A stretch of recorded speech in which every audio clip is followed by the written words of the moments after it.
Hello.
Hello, everyone. Okay, so let's do smart attendance. Nobody came to a face-to-face session today, so I'm teaching to you online. Let's see who's here. So let me go here, and your smart attendance number is 652. So let me put down the microphone so that I can type in 652. Chatting, and chatting. 652. 652 is your number. Okay, 652 is your number. So, okay.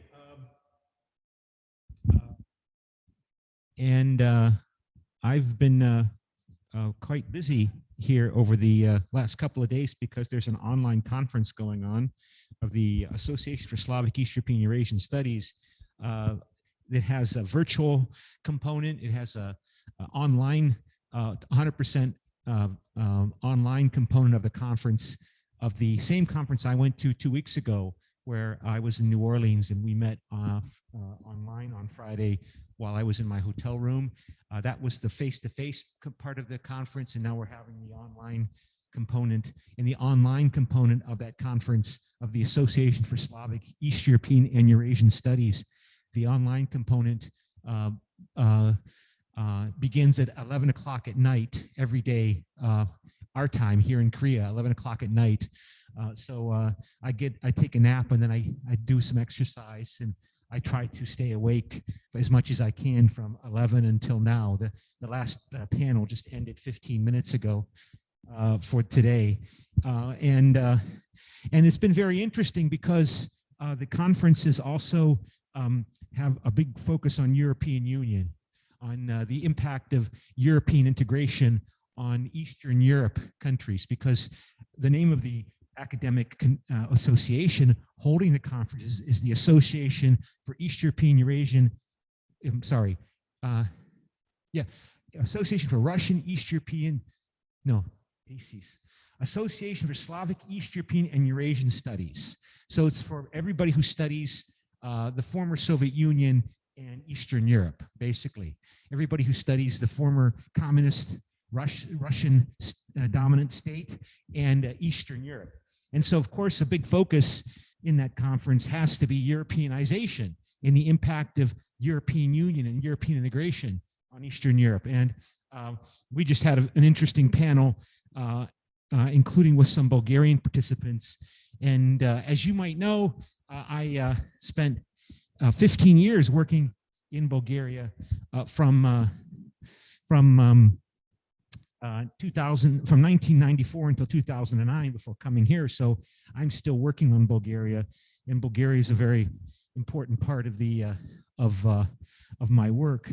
And so one of the professors at this last conference that I just attended, and I would show it to you on this computer, but I can't show you the web page because I don't remember the my password.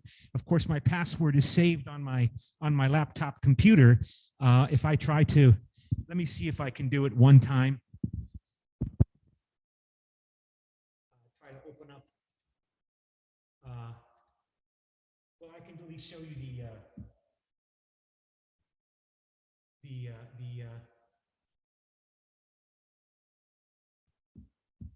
website of the convention.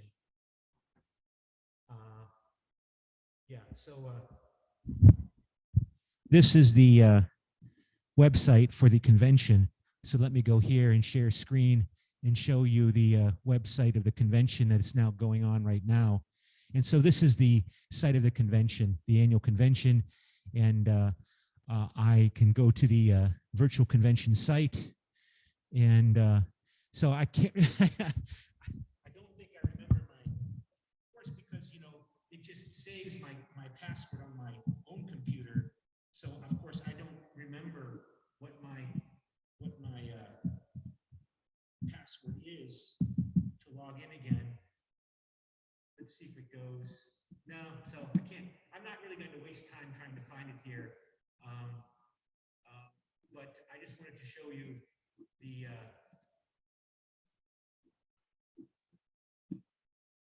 just go to the convention page, and so you can see the convention site, and then this is and it won't go to the convention site unless I sign in. But I can't remember my password. So but it would be nice to show you the kind of themes that are being covered in that session.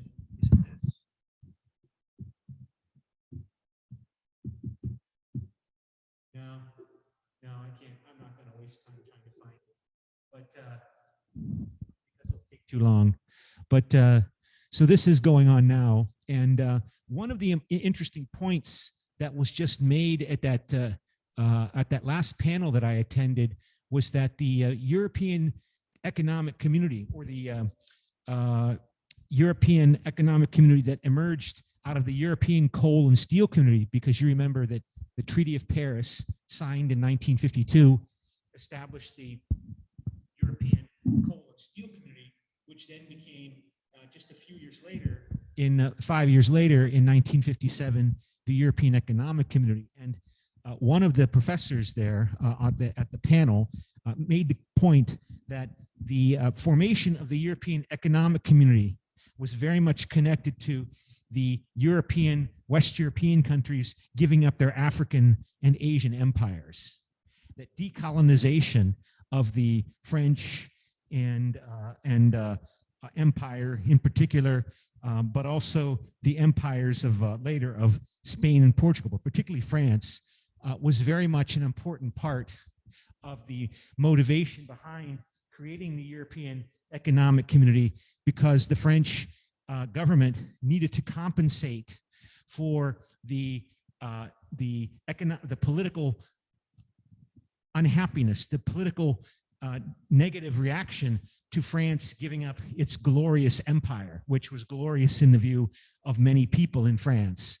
And so to compensate for the embarrassment of losing the French Empire, the French shifted or pushed their focus towards leading European integration. And it's not the only reason why the French promoted European integration, but it was a very important part of France's commitment to promoting further European integration so that France could continue to play a leading role in the world in which empires and having an empire was no longer feasible, no longer politically allowable or permissible, at least not a formal empire like existed through the 19th and into the 20th centuries. And also other motivations included the desire to modernize France's economy through making sure that German economy and economic plans were coordinated with France's economy so that France's economic plans so that Germany would not have traditional economic predominance over France. So all of these nationalistic considerations were important for understanding the creation of the European Economic Community. That these nationalistic considerations have always been part of European integration, accommodating those nationalistic orientations of the French people, of the particularly the French people, but also the Italian people and the dormant, humiliated but still present German pride after the experience of what they committed under Hitler during World War II, but still German pride and the German desire to have influence in the world to protect their interests was still very important. So nationalism has always been a feature of European integration, and it's not a new issue.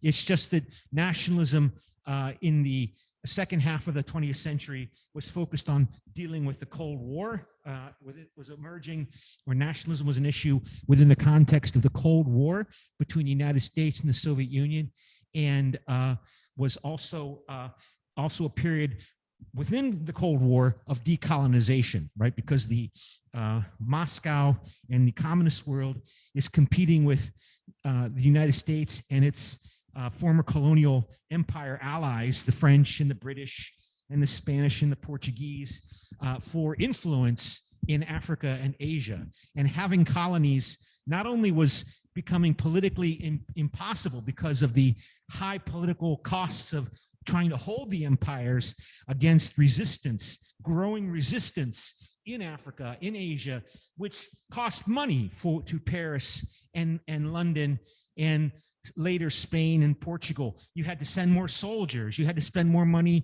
on a navy, on transportation of soldiers. You had to supply those soldiers. You had to. It was costing more and more money to try to hold on to those empires, as well as the political opprobrium or the political condemnation of holding empires, particularly when the Soviet Union is saying empires is part of capitalism. Imperialism is in the nature of capitalism. And so together with the rising cost of trying to hold onto the empire, the West Europeans had to give up their empire and decolonize. And so nationalism was always an issue, but it was dominated by the Cold War. The Cold War between the United States and the Soviet Union shaped everyone's response. And they didn't always accommodate nationalism, right? I mean, the Americans got involved in that disastrous Vietnam War, basically in a war against Vietnamese nationalism, and they lost in the 1970s. And they lost because they didn't understand or perceive, or were incapable of perceiving the power of nationalism as a third force in the world that was opposed to both domination by China, communist China, or communist Soviet Union, or the United States. And because of that stereotyping that emerged during the Cold War, in which the Americans came to believe that the Soviet Union was a diabolical enemy, orchestrating turbulence and unrest everywhere in the third world, including in Africa and Asia, including in Southeast Asia. And Americans didn't perceive autonomous, independent political forces like nationalism particularly after President John F. Kennedy was assassinated. John F. Kennedy was someone who did see more complexity in international relations.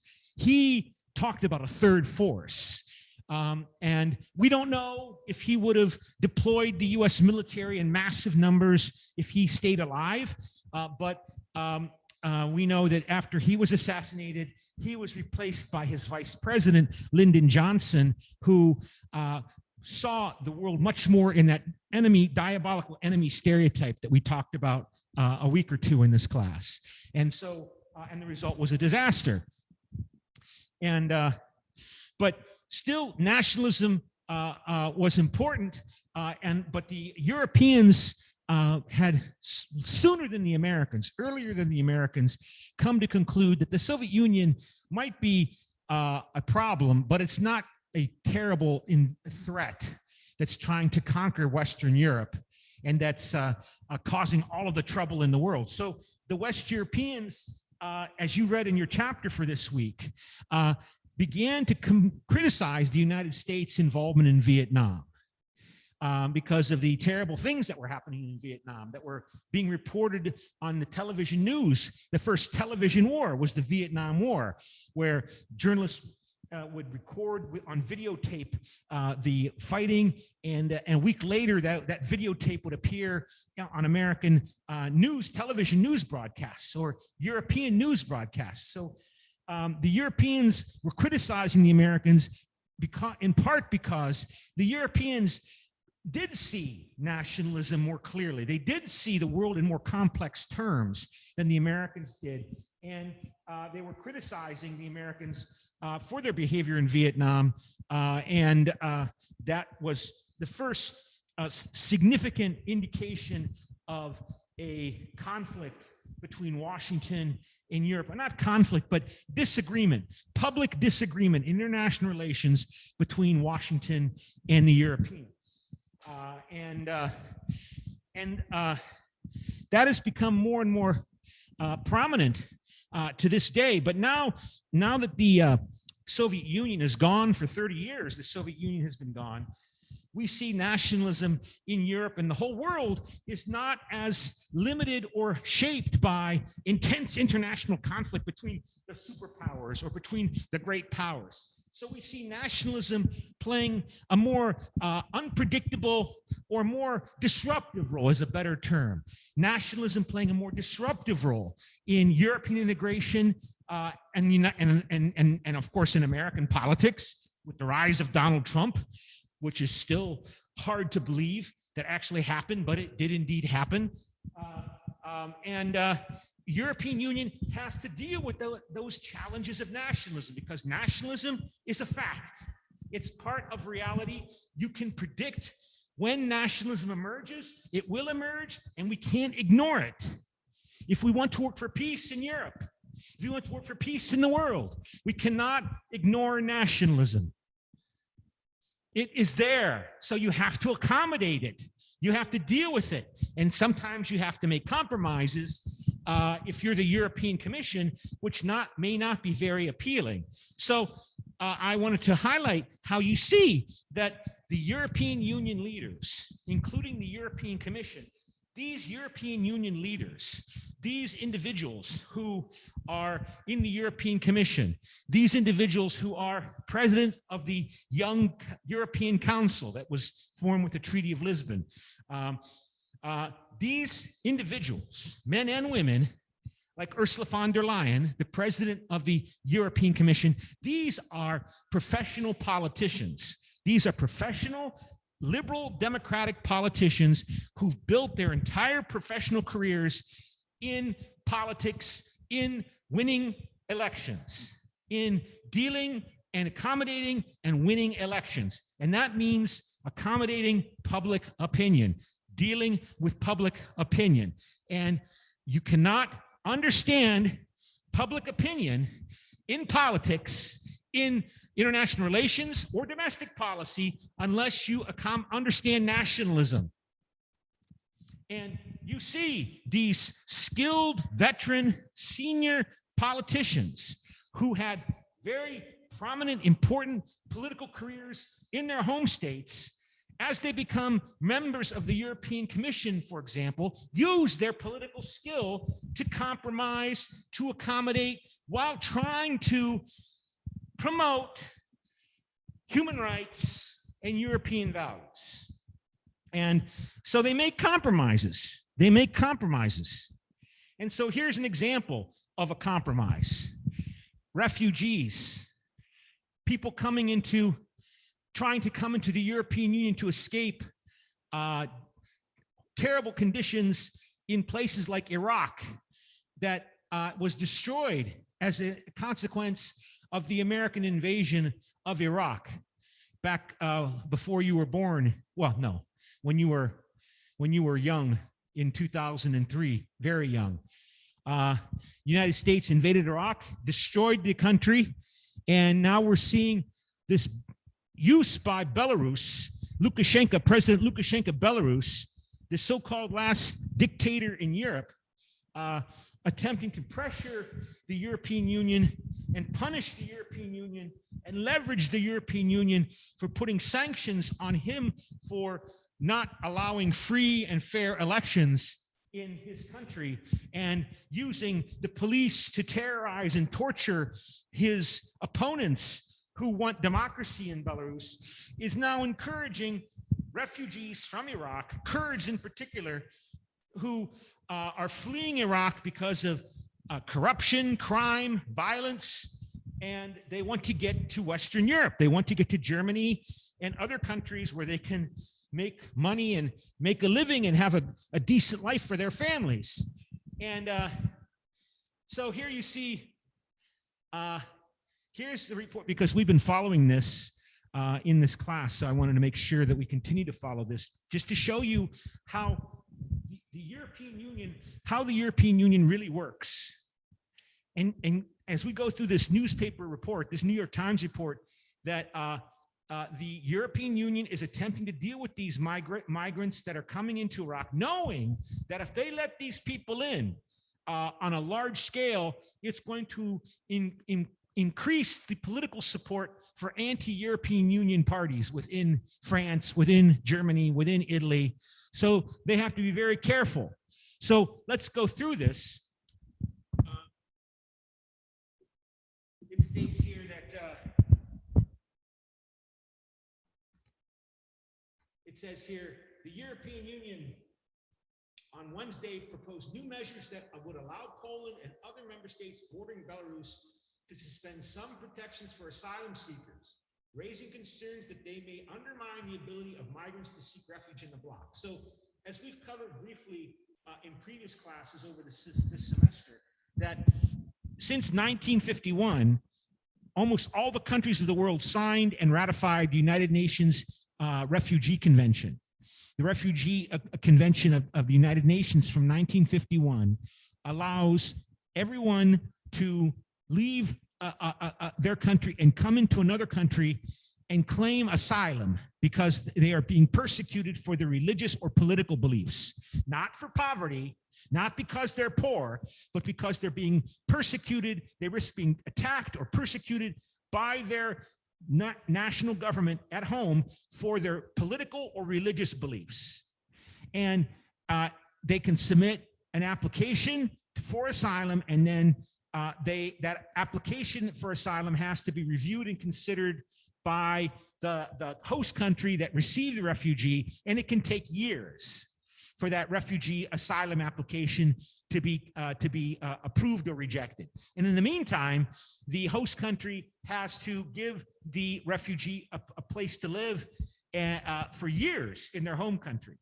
And of course, we already covered how there are still thousands of refugees kept in refugee camps, immigration camps, in tents in Greek islands, which is causing tremendous resistance in Greece, in those islands where people live opposed to bringing in more immigrants who are living in these camps, trying to leave Greece to go to Germany or other countries to find jobs. But under the Dublin Accord, the Dublin Convention, Greece has to hold on to those people because Greece is the first country into which those refugees came into the European Union. So Greece has to process their applications.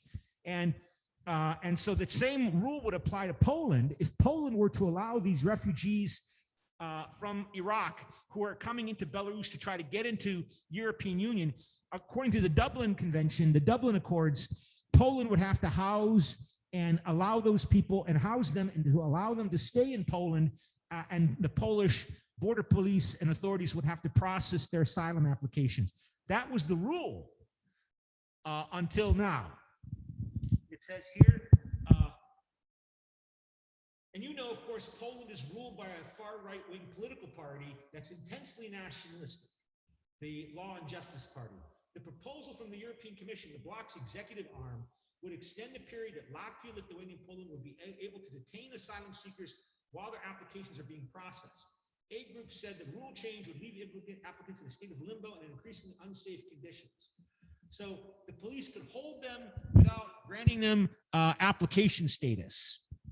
And so it goes on here. I'm not going to cover all of the news report, but the theme I want you to take from this news report is that the European Union leaders, they do take into political consideration the political conditions, the political dangers, the political restrictions, the political restrictions on the decisional capabilities and the political consequences of their actions, even as they attempt to apply and implement and apply European Union law, including European Union immigration law. So just to continue on here, the report goes on that, so the proposal announced Wednesday appeared to be another concession to Poland, Latvia, and Lithuania, and a likely statement for asylum seekers, immigration experts, and a likely deterrent for asylum seekers, immigration experts, and human rights organizations said. A likely deterrent for asylum seekers, according to immigration experts and human rights organizations that are trying to protect the well-being of these people. Remember, these people are desperate.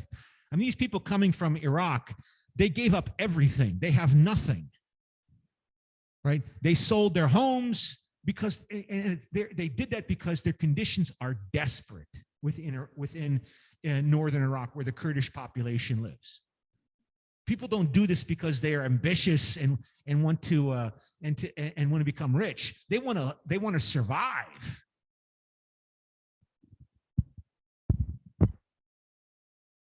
The Commission seeks to apply fundamental exceptions instead of making sure that current norms and standards are delivered by national governments, said this person, who is a human rights activist and researcher, said Sergio Carrera, a senior researcher at the Brussels-based Center for European Policy Research. And it goes on here, giving you the background of this criticism of Belarus by the European Commission, highlighting this person, Ylva Johansson, is European Commissioner for Home Affairs, is taking the lead on this issue because that would be her responsibility. It says, under the new proposal, European Commission proposal, Latvia, Lithuania, and Poland could extend the registration period for asylum applications to 4 weeks from 3 to 10 days currently. The processing time for claims would be extended to 4 months, after which migrants are either granted asylum or sent back to their home countries.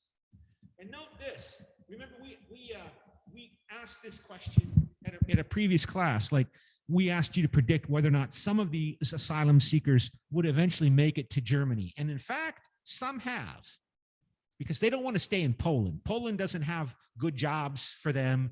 They want to go to Germany, or they want to go to England, where they can find, or Scandinavia, they want to go to Norway or Sweden, even though Norway's not in the European Union, to find a job that will pay them a decent wage. According to Johansson, 8,000 migrants who came through Belarus are now in Poland, Lithuania, Latvia, and 10,000 went to Germany via this route. So already 10,000 of these refugees have somehow made their way to Germany. They're already there.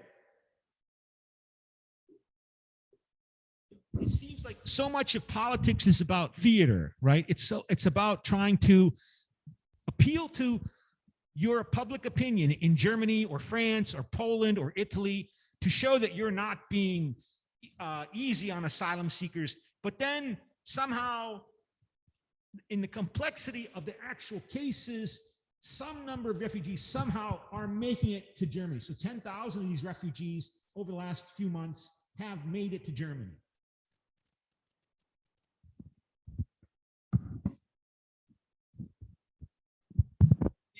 In October, Poland passed legislation legalizing pushbacks, pushing people who want to claim asylum, not allowing them to claim asylum.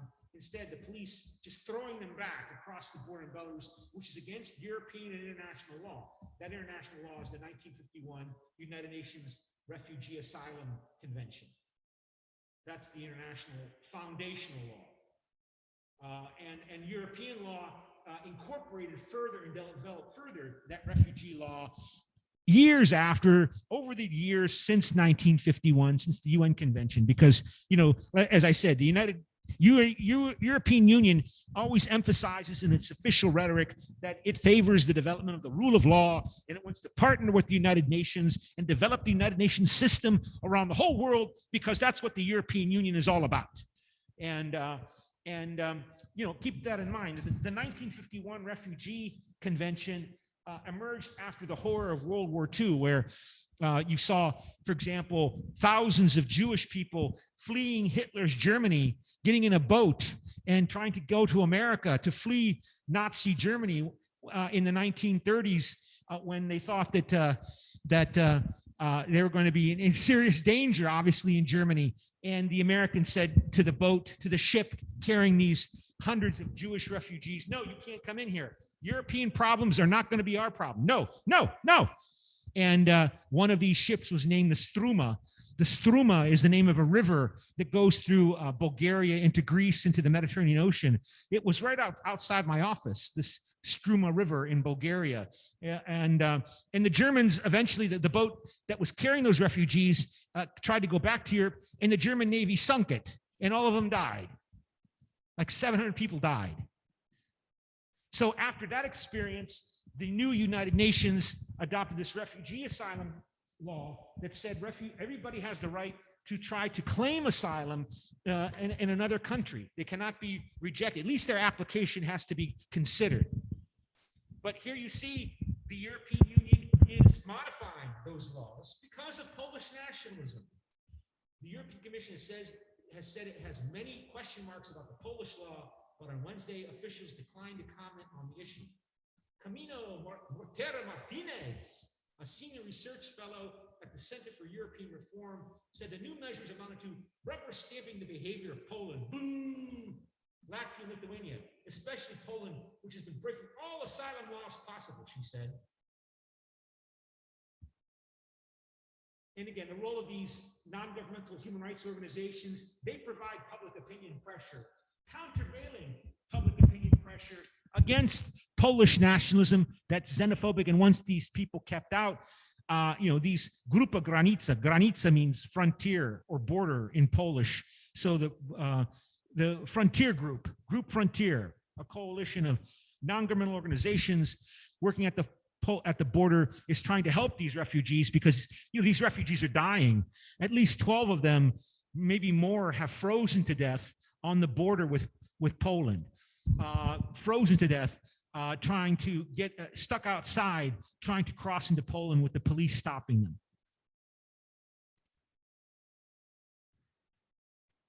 Okay, and there you see, the Polish police and the barbed wire. And so my question to you is, please respond to the following statement.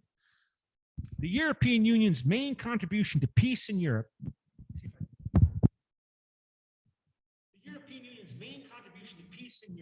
is slowing down the evolution of international European political crises to lessen the impact on national decision-making of time pressure, lack of information, and panic to allow more opportunity for negotiation with less stereotyping.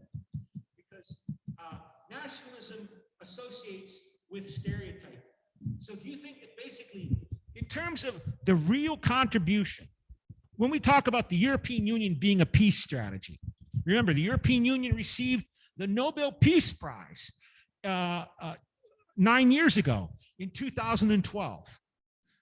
How does the European Union contribute to peace? What does it really do? And remember, that's a controversial statement.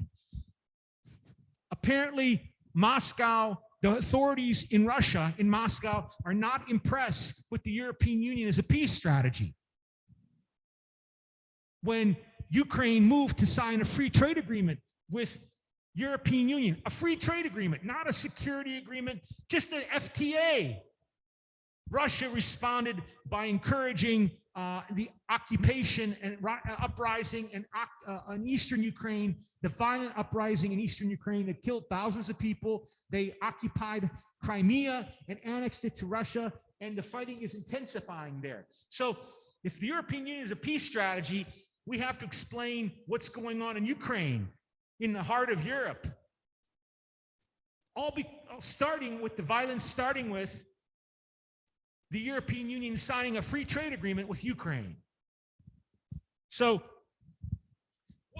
how does the European Union basically contribute to peace? What does it do?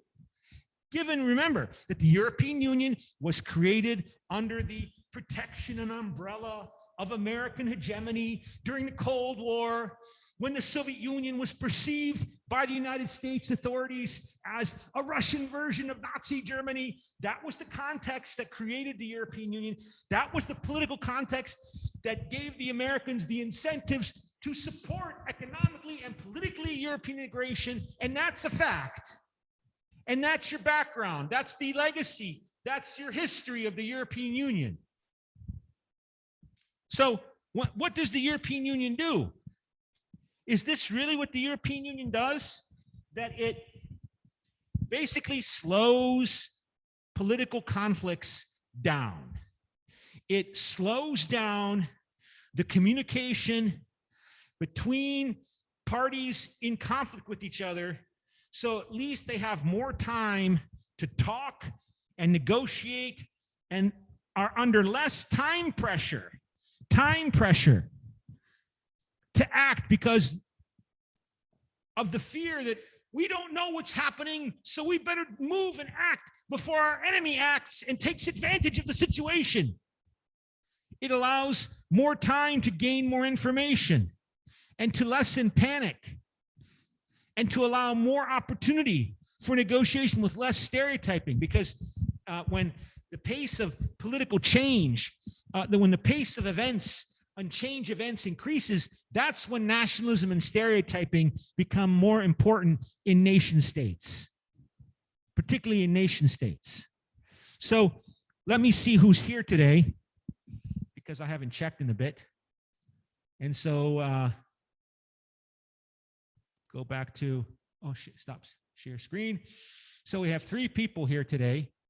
So I will put you in one breakout room, and